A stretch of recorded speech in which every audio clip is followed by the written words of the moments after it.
Hey, good evening. Let's catch the last few seconds of the sunset out there.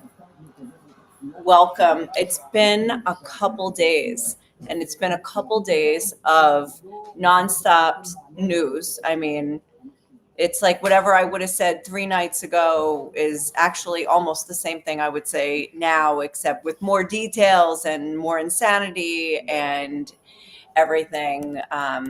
So, first of all, one of the reasons I wanted to get on tonight is today, earlier today, there was a press conference with the Cardinal Pier Battista Pizzaballa, who is the patriarch of the head of the Catholic Church in Jerusalem, and then also the Greek Orthodox patriarch Theophilus, and they were both in Gaza last week. So well, I wanted to talk about what they're talking about, but what they mentioned today, but also what is going on with the issue with Christians. I touched a little bit on it. I think it was Friday night last week, talking about visas for Christians. And since then, the news about that has gone in several different insane directions. And not only that, there's a lot of issues when it comes to the Christians, and we need to break it down. And I don't even know if I can do that in one live. I feel like I need to interview a couple experts. I was speaking with somebody today's the head of the, or at least part of the Evangelical Association here in Israel, and I said we really need to be able to make sense of all this. People, I can't believe what people are taking away from this. I mean, there's there there's definitely something bad going on, with the visas, but then it was misinterpreted in the media as also as being for tourists, so that like tourists shouldn't come, weren't being allowed into Israel. So it was just bizarre. So let's break it down. So first of all, there's the visas for Christians. To do they get visas, not visas, for the organizations that are based here? Because if you come to Israel, first of all, you come as a tourist. That's one thing. But if you want to work at a Christian organization, you need a specific visa, because you're not just going to come back and forth every 3 months. That will only work for so long. So they get certain visas, they get clergy visas, but that has been on hold for a couple of years now. And so the government has been or the Ministry of Interior has been dragging its feet with actually approving these visas.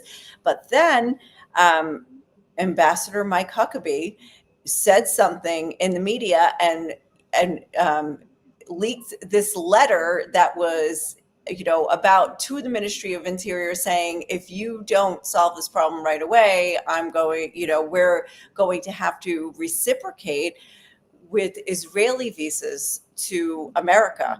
So that got the attention of not just the press, but the prime minister, who said, meeting in my office on Sunday. That was last Sunday. By the way, he had food poisoning on Sunday, so he wasn't at the meeting, but there was a meeting, and it was said to in the meet. I saw an article today that they took care of it, but I spoke with somebody today. I said, no, they haven't. Nothing's changed yet. So we'll see about that. Now, there's another issue with Christians. There have been church bombings in Gaza, twice by the IDF. There was in 2023, all during this war since October 7th. The Greek Orthodox Church was bombed, and there was like over a dozen people killed at the time, 18 people killed, October 19th, 2023. And then just the other day, July 17th, there was what Israel said was a stray munition that went off at a church, the only Catholic church, the Holy Family Church in Gaza, and it hit right next to the cross up on top of the building. And this was a building where people were being sheltered, including people with disabilities, were just there staying at the church compound, and 3 people were killed there. Okay, so that's another issue. Then there's also the issue of Taipei. Now, in Taipei is a Palestinian village. It is 100% Christian. It's all of the residents, all the families there are Christian. There's also a 5th century church in Taipei, and there was a fire and that occurred near the ruins of the church. So it's not a church that's currently in use. It's like a archaeological site, and there's also like a graveyards nearby. And there was some kind of arson that went on at the site, and also vandalization of the graveyard nearby. Let me see. I have the statement. This was a couple days, maybe last week. A lot happened in the last couple days, I have to say, just regarding the Christians. Okay. So here it is on Monday, July 7th. Now, the churches, this is a statement from the churches that this is a statement from the churches of Taipei, which is near Ramallah in the West Bank. We, the priests of the 3 churches of Taipei, the Greek Orthodox Church, the Latin Church, and the Melkites Greek Catholic Church, raise our voices on behalf of our people. And then they go on to say, on Monday, July 7th, settlers, Israeli settlers, deliberately set fire near the town's cemetery and the historic church of St. George Al-Qadr, dating back to the 5th century. One of the oldest landmarks in Palestine. They go on to say that in a scene that has become provocatively routine, settlers continue to graze their cattle in Taipei's agricultural lands, including family-owned fields and areas near residential homes, without deterrence or intervention from the authorities. It goes on to say we as priests cannot remain silent in the face of these relentless attacks. And by the way, Taipei, in case you were wondering, is known in the Gospels as Ephraim, the place to which Jesus withdrew before Holy Week. So it says it's a holy Christian population. Now you heard who the 3 churches are. They're Greek Orthodox Catholic and Greek Catholic Melkite. And so now they specifically said it was Israeli settlers. And on Saturday, Ambassador Huckabee went to Taipei to visit this village. And he, said while he was there, it's a crime to attack any church and place of any religious institution. But since then, he actually walked back the statement in some way to say, well, I never said who did it. Because now there is this massive campaign among any, let's say, Zionists, be they Jewish or Christian. There's this campaign to say that, we don't actually have any proof who started the fire. In fact, there was this whole article that came out and a video. This woman did a video, and she said, what would the Jews benefit from burning this? Only the Palestinians would have benefited from burning this. So she put out this video. Other people are putting out these articles that actually don't have any proof in them. So there's no clarity. There's just 2 separate narratives as to who did it. and the pro-Israel group is trying to say no way would Israeli settlers do this. It doesn't even make sense that they would do this. We love Christians. We would never do this to the Christians.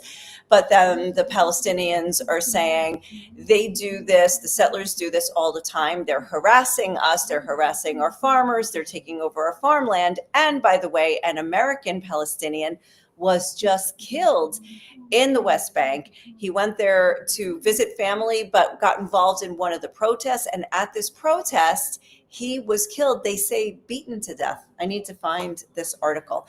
But so there's all these things are going on, all these different things that have to do with Christians.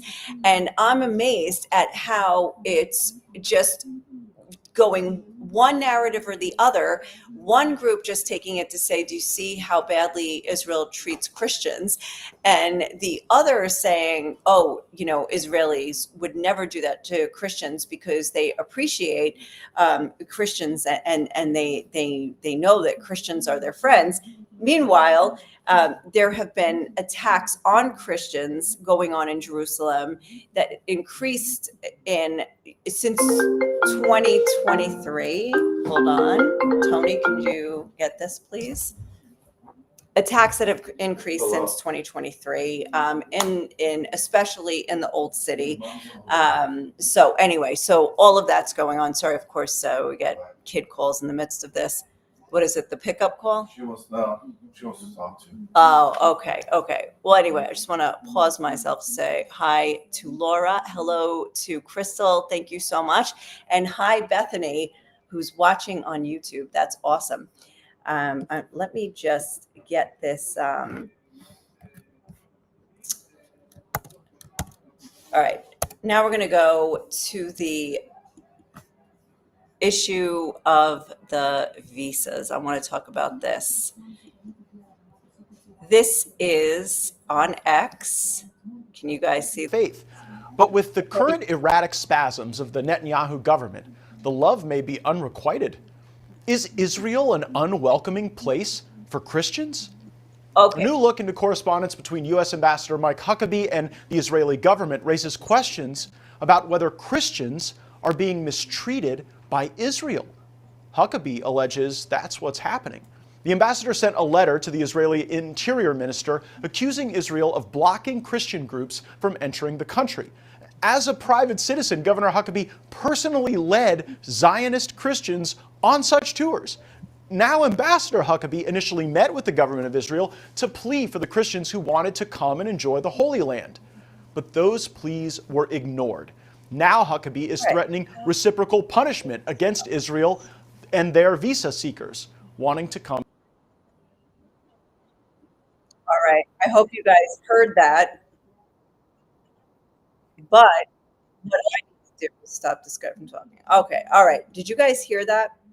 He talked about tourists, that they're blocking groups, Christian groups. But what he failed to note was that these are existing groups that have organizations here, and they go through a completely different visa process than tourists do.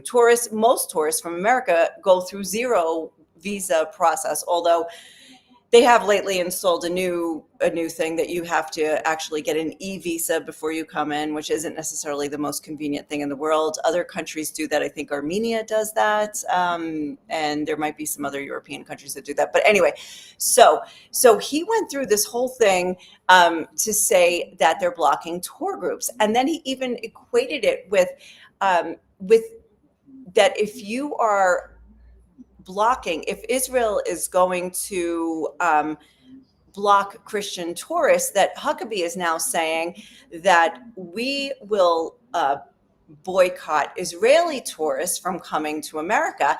And he equated that with the BDS movement for Huckabee, who is extremely pro-Israel. So anyway, this is a conservative outlet. That's Matt Gaetz. He used to be a congressman, right, or senator, and now he's on One America News. And and though there are problems, and like I just tried, to explain what the problems are and that they're for these specific groups, he completely gets the story itself wrong, which is it's not that tourists can't come to Israel, Christian tourists. It has nothing to do with that. It has to do with the existing on the ground Christian organizations. So anyway, that is one big issue. I had another one that I wanted to.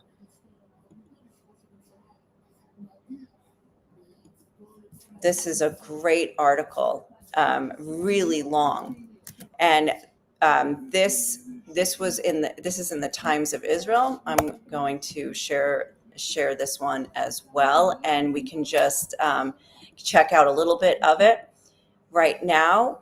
That this is the headline: causing strategic moral harm.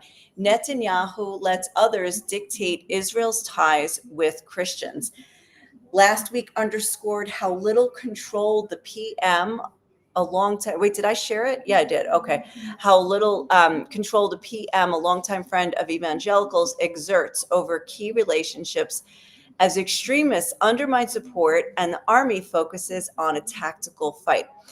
So this is a great article, and you really have to read the whole thing. So go to the Times of Israel, look this up by Lazar Berman.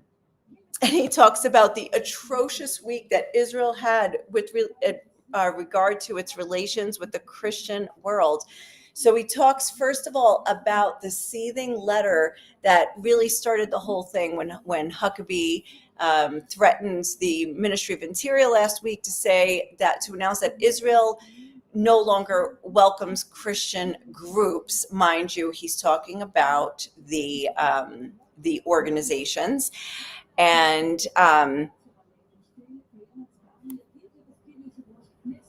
then this is where he says, look at this. He also visited Taibeh, the Christian Palestinian town of Taibeh.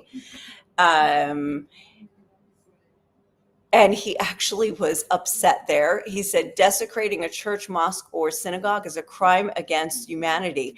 I work for all American citizens who live in Israel, Jewish, Muslim, or Christian. When they are terrorized or victims of crime, I will demand those responsible be held accountable with real consequences. So, also, by the way, in Taipei, I've interviewed some of the people there. Like, there's a family that they were the mayor.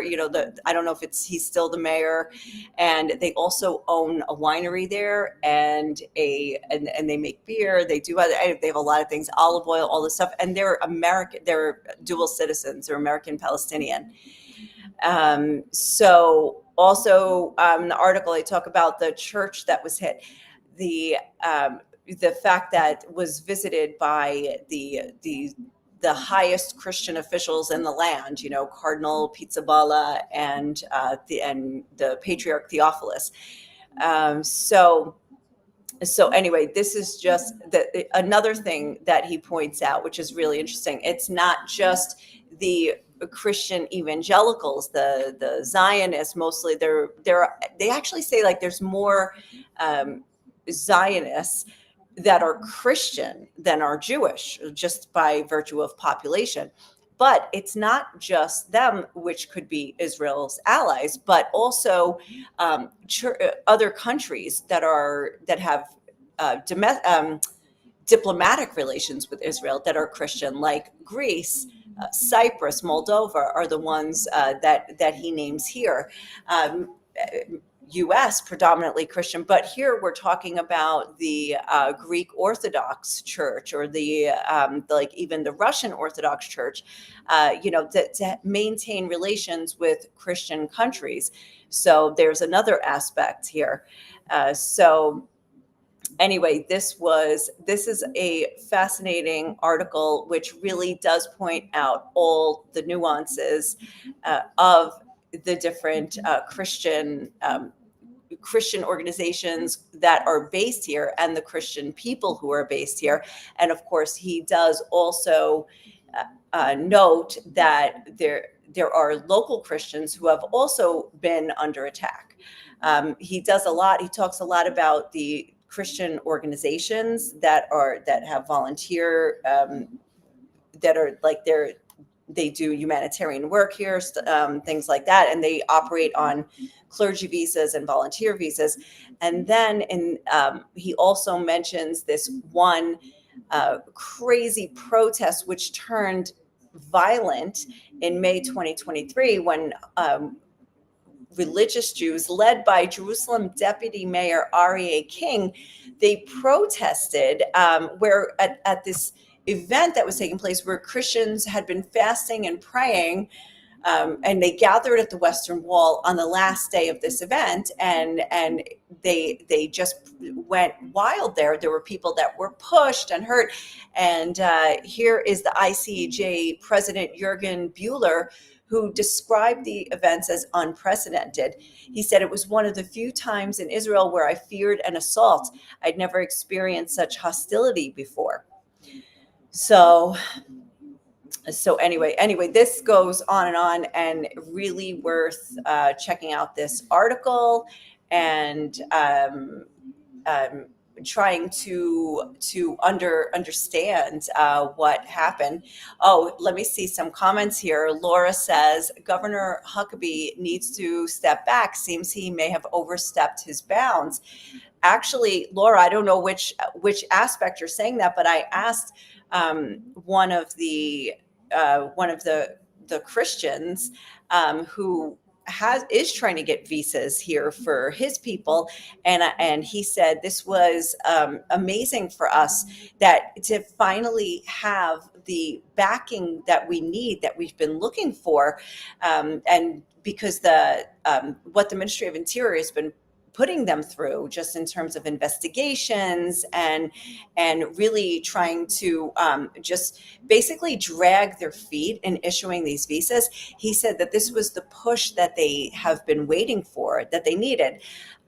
So on the other hand, Israelis are saying that Ambassador Huckabee has overstepped his bounds when he went to the trial of Benjamin Netanyahu last week. He actually showed up at the courthouse, and he even commented on the trial and said, "I wanted to check it out for myself to see whether or not this really is a witch hunt like President Trump says it is."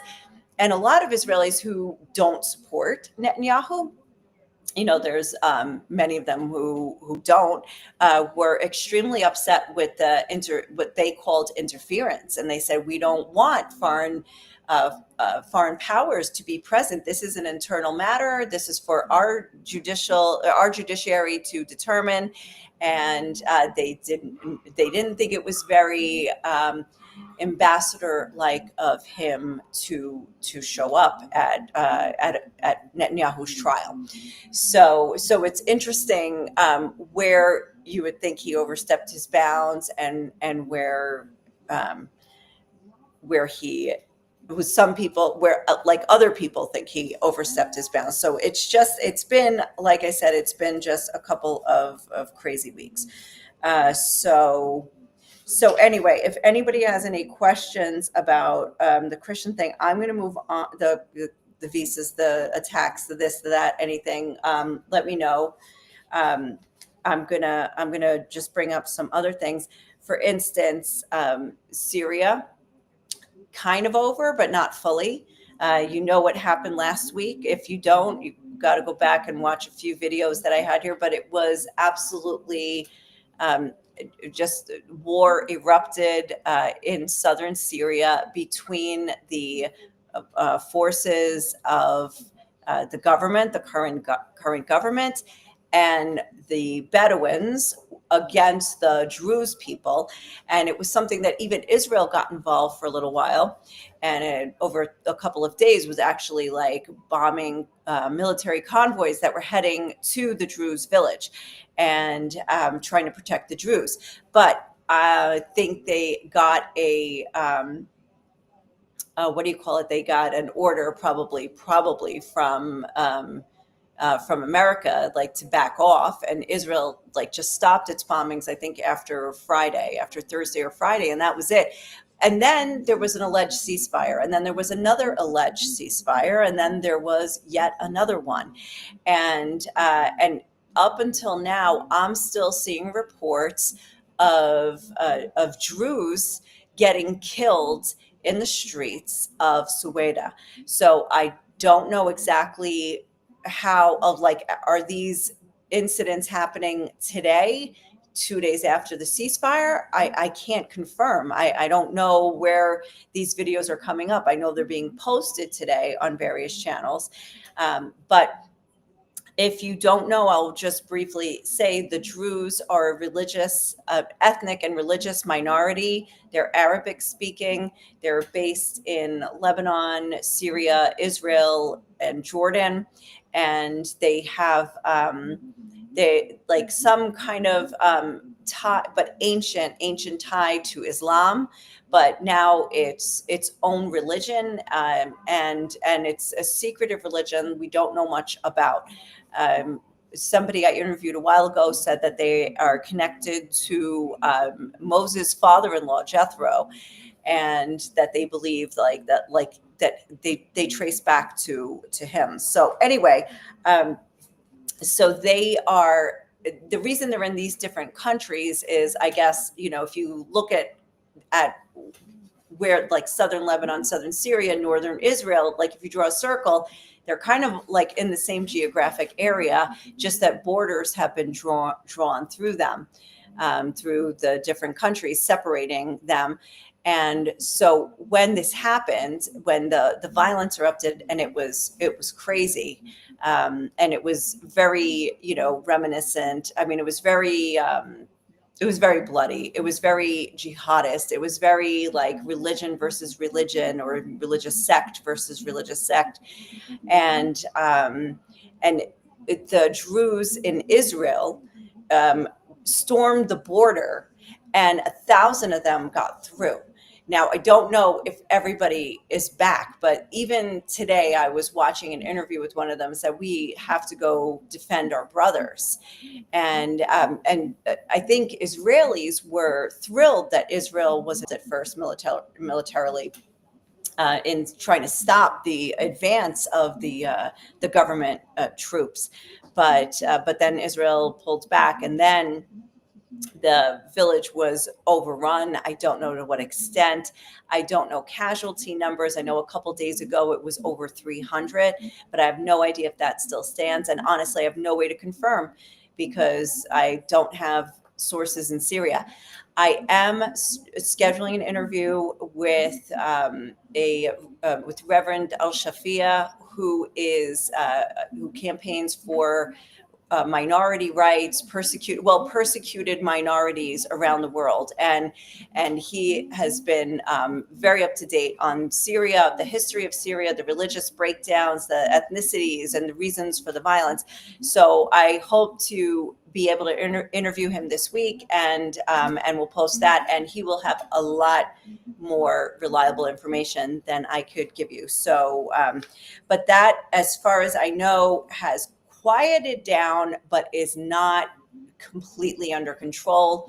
How the Bedouins were involved, I think there was like a complication between the Syrians and the Bedouins in Syria and the Druze, and that is what led to the government forces coming down to restore order, which was, I just watched a video today, unfortunately, of how they decided to restore order was to shoot unarmed men after they marched them, into the public square to just execute them in cold blood, one of whom is an American dual citizen. And another person who was killed was an evangelical pastor in the Druze area. Don't have much information on that. In fact, I don't even, Khalid Muzer, I think his name is. I have to look that up. So anyway, just crazy stuff. Natasha asked if I would post that article in the chat later. I will. And if I forget between now and the end of this live, feel free to remind me, and I will post it, because it's a great article to read. It was very balanced, looking at all the different sides. And that's interesting, because what I was thinking today was people were just taking the story where they wanted it. And it's like completely normal I mean, I think it's normal to be able to think that Israel is possibly making it tougher on Christian organizations to get visas, and yet it doesn't mean that they're banning tourists from coming to Israel. And it also, and then also what's happening in the West Bank, where there's a lot of violence between settlers and Palestinians. And then this time it did spill over to a Christian village. And the church there says it was the settlers. And then, of course, all this news came out that said, oh, no, it can't be. It wasn't the settlers. But I can't believe the effort there that every side is going through to prove or disprove. So I need to get to the bottom of the Taipei story because I don't like it when there's these, everybody's got to put out their own narrative. I think we need facts. Also, I think, I'm going to end on this one, just that Israel has decided to expand its war in Gaza. And they're going into a new neighborhood. I think there's about 80,000, I think I read, Palestinians. It's Deir el-Balach. And they have issued new evacuation orders. Let me pull up a map because I think that this might explain. If I can see where it is and just be sure. Deir al-Balach, let's see.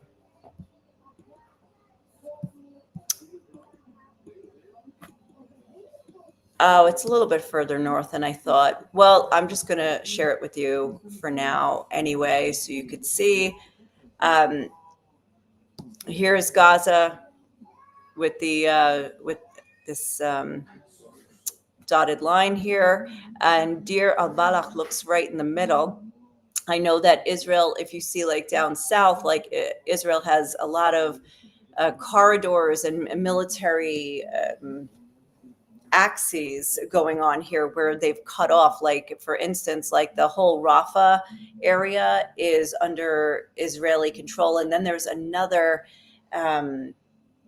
like corridor they created that sort of cuts off. I think it's just south of Khan Yunis.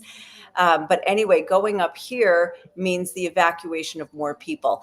Now, lately, we have heard a lot of talk about humanitarian aid and whether or not it's getting through. And again, conflicting reports.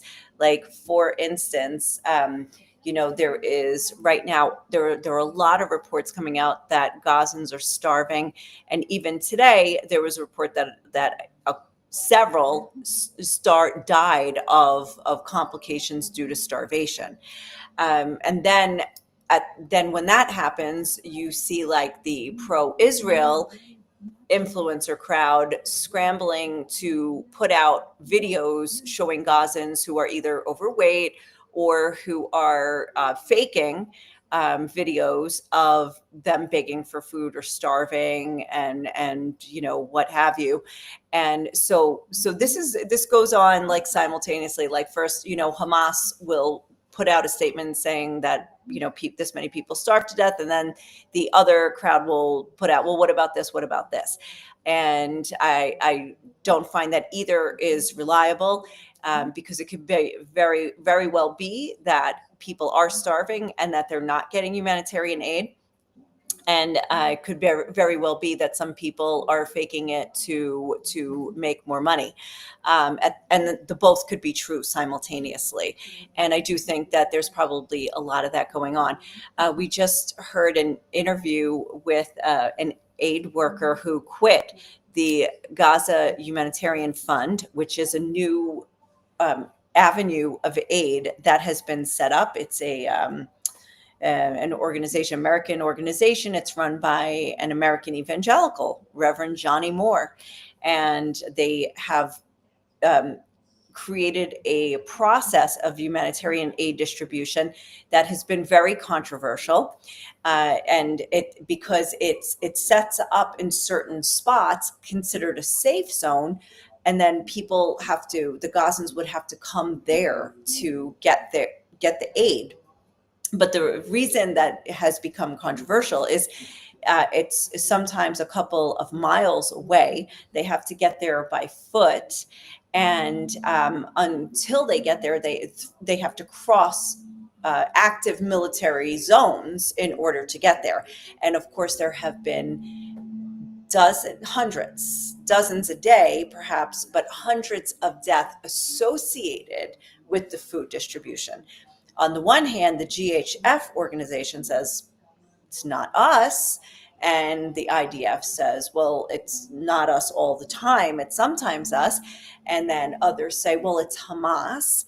And and then Hamas says, no, it's Israel, or no, it's them, the GHF. And so again, you will hear all of these stories in one day about one thing. But this one, they interviewed one who quit because he said that he did not like the approach to helping the people. He said that there was he saw somebody unload a can of pepper spray in a man's face, like in the entire can of pepper spray. He saw somebody else just pass out. He saw too many shootings associated with it. He also felt like it was just unethical to make people come to get the aid. So there's also the UN. There have been complaints about the UN, complaints from the UN, but also about the UN, that their aid is being resold by Hamas. It's that it's sitting in warehouses and not being distributed, and it's past expiration date or about to. So it's just, there's too much, there's so much out there that conflicts. I mean, if you read one set of headlines, I'm in different groups on, like, reaching for my phone. I'm different groups on WhatsApp. These ones that are like, the Israeli narrative, and you read all these headlines, and then I open the other one, which is like the Palestinian narrative, and I read that, and it's like, wow, how do these two narratives exist in the same space? Because they can't both be right. So anyway, there's always a lot to unpack. All right, but on that note, I'm going to go. Oh, and Pat Pilla, oh my gosh, thank you for tuning in. It's good to see you virtually. Thank you very much. But thank you all for tuning in. If you have any more questions or anything, or if you're not watching this live, go ahead and ask in the chat. I'm going to try to remember right now to go post that article. But thank you for watching, and check back, because it's never a dull day here in Jerusalem.